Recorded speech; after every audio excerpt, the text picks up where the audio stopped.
Hello, have you experienced transmission fluid on the ground, on the floor, from your MV International or Freightliner or Hino, any vehicle that has an Allison transmission?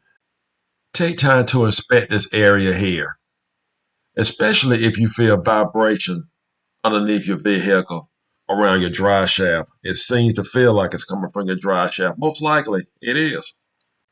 On an MV International, most likely your transmission light will come on. If this continued to go on for a long period of time, most likely it would destroy your transmission. Here's a video that I have. It's on a Hino. It'll walk you through it step by step on a proper way to actually repair this problem. This video is basically a emergency repair video to keep your vehicle moving until you can actually properly replace this bolt. So let's get started. First thing we're going to do is remove the ignition key, set the parking brake, place chuck blocks on one of the wheels, because safety is always first. Again, this is a emergency repair only. Just screw your bolt back in. To repair this properly, we will disconnect the drive shaft, move it to the side, replace the bolt, place Loctite on it if it do not have Loctite on the new bolt, and torque it down to 80 to 100 foot-pounds. Right now, we're going to use a 3/4 wrench or a 19 millimeter.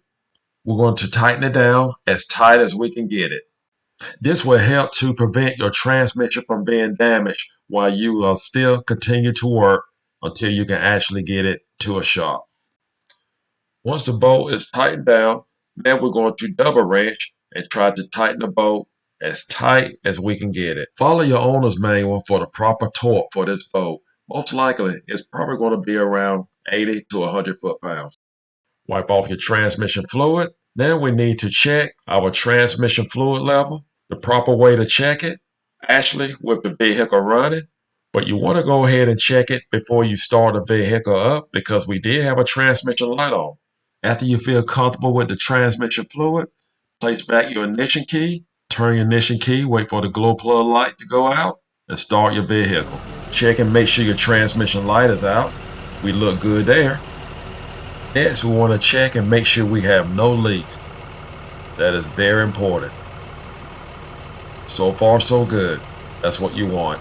This emergency repair will help you to get your vehicle back on the road, continue to operate until you can actually take time to get your vehicle into the shop for proper repair.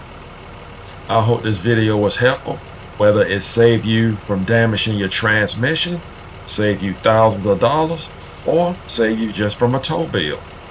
Do not forget to subscribe. Take care.